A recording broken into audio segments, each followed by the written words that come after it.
morning, everybody, and welcome to another exciting edition of Packaging Perspectives, the podcast from Mood Group, your executive search firm to the packaging and print sectors.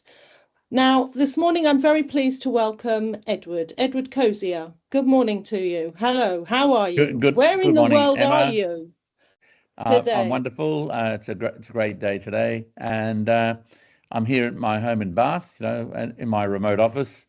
Although work started a lot earlier this morning with lots of urgent calls and things to do, as is normal for a Monday. Yeah, Monday morning. So a quick question for you about Bath, Edward. Do you have a favourite restaurant? Favourite place to go and eat? We probably have a few favourite restaurants, and like in summer, there's a lovely pub by the river, which is a really nice place to go and just enjoy summer and the view around there. Fabulous. Yeah. There's also a lovely Thai restaurant, which is in a little place run by a really traditional Thai family, which is fabulous. And there are others around.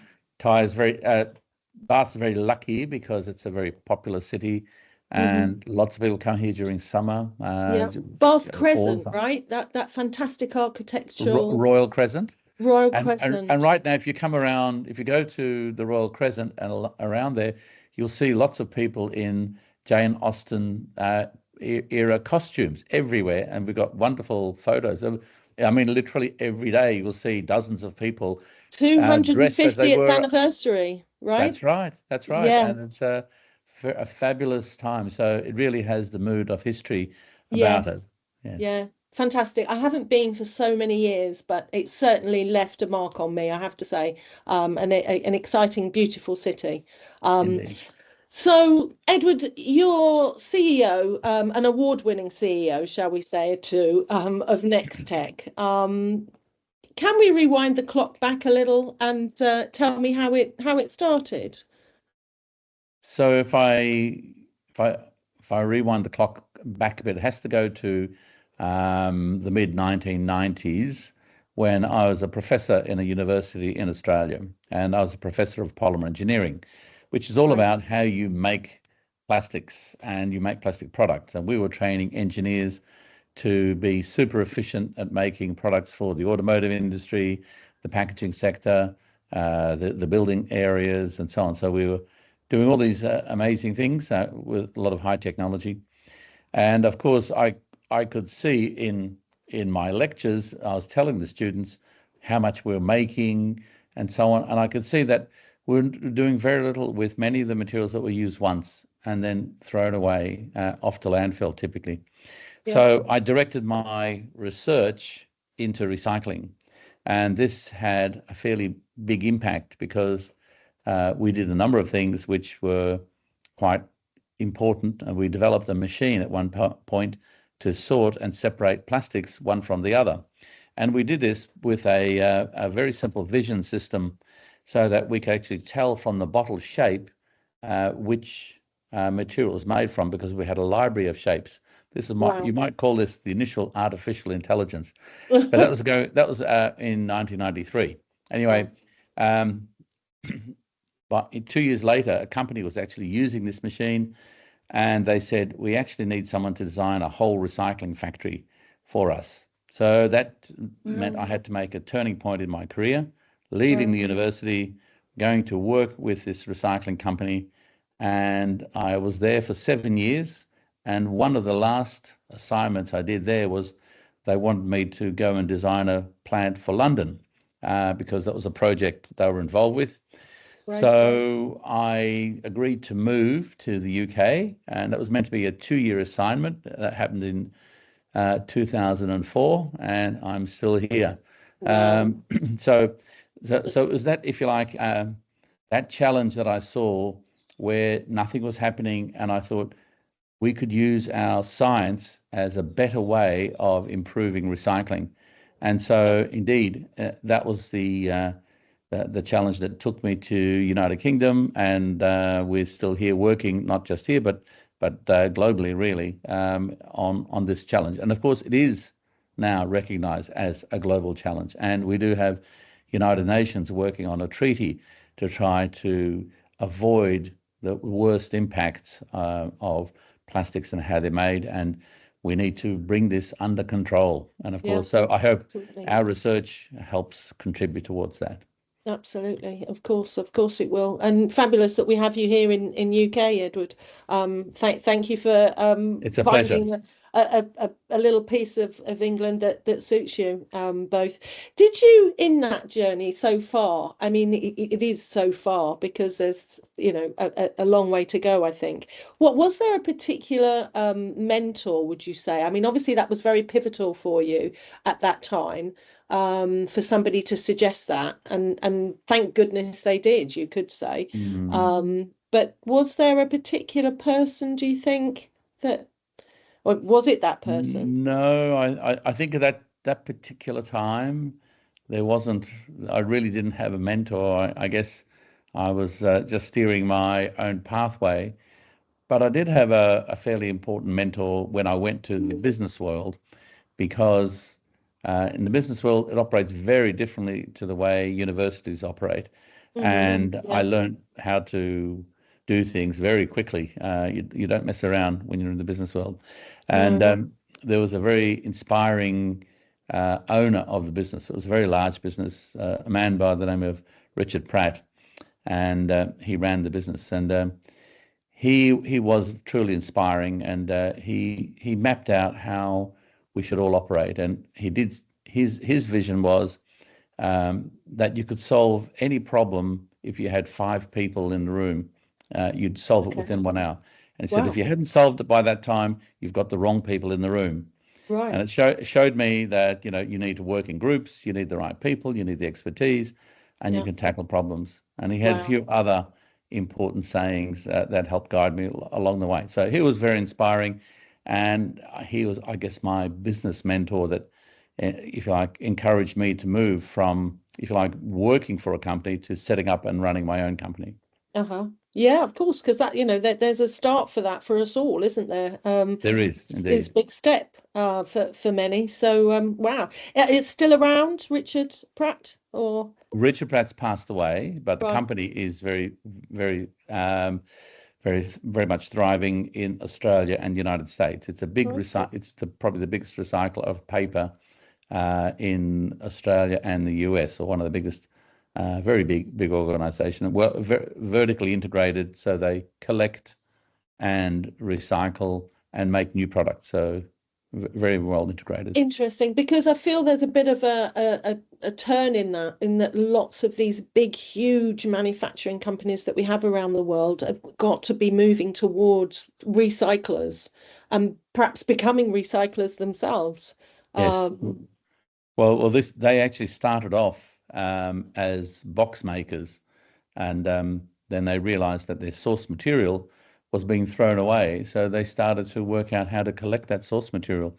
And they collected it and built their first recycling factory, and it grew from there. And then everything that made sense was the next step.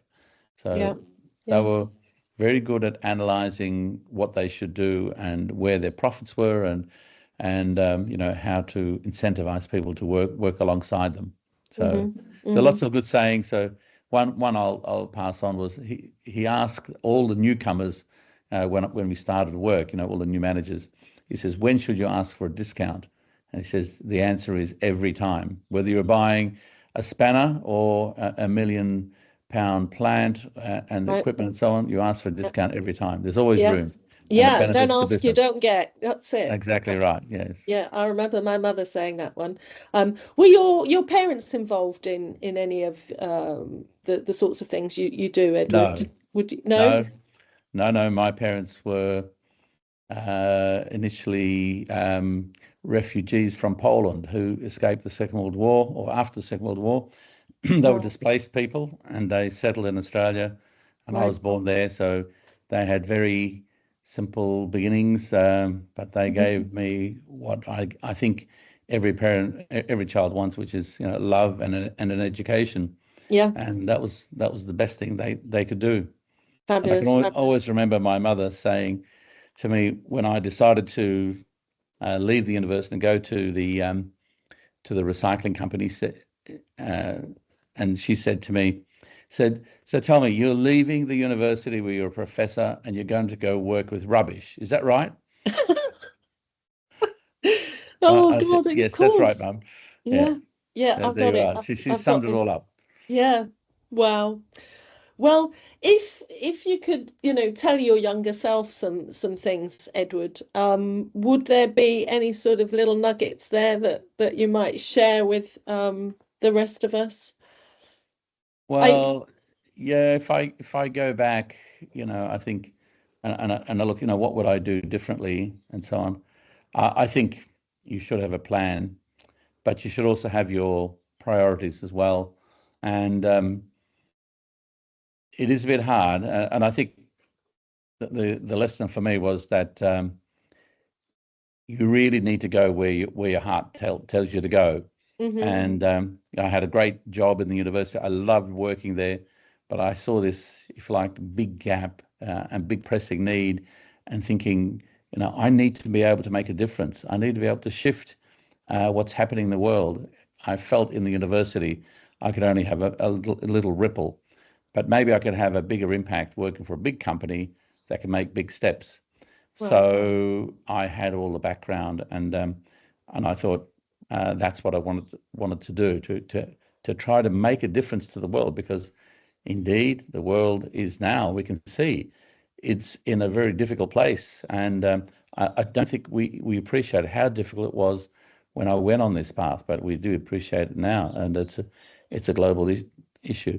So I guess my message would be, set your goals and try to achieve them. And I think I've been very happy to do that. And I'm very happy that we've done all these things. Yeah. But I'd like to see more happen as well. We need to accelerate what's been happening. Yeah, but and everything we do, all of us, has an impact on that. So yeah, a good message for younger folks out there getting involved in packaging and getting involved in recycling.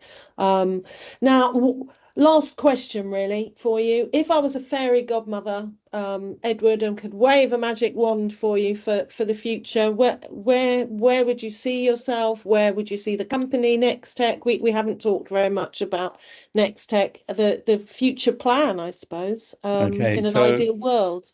Okay, so get your wand out because I've got lots of wishes on this one. Good. Yeah, so first of all, I'd love to see Nextek thriving and prosperous with all of our team growing into their, newer roles and tackling the topics we're on now in a bigger way. We've been very successful in doing what we've been doing.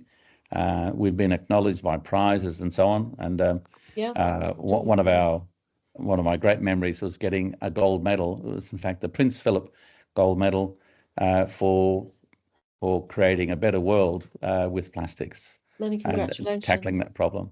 Yeah. But looking at where we want to go, I'd love to see the big issues tackled by our team, and we've been actually very lucky to find great scientific solutions to some of these big problems. And what I'd Yes. like to see that is those solutions being put into big practice globally.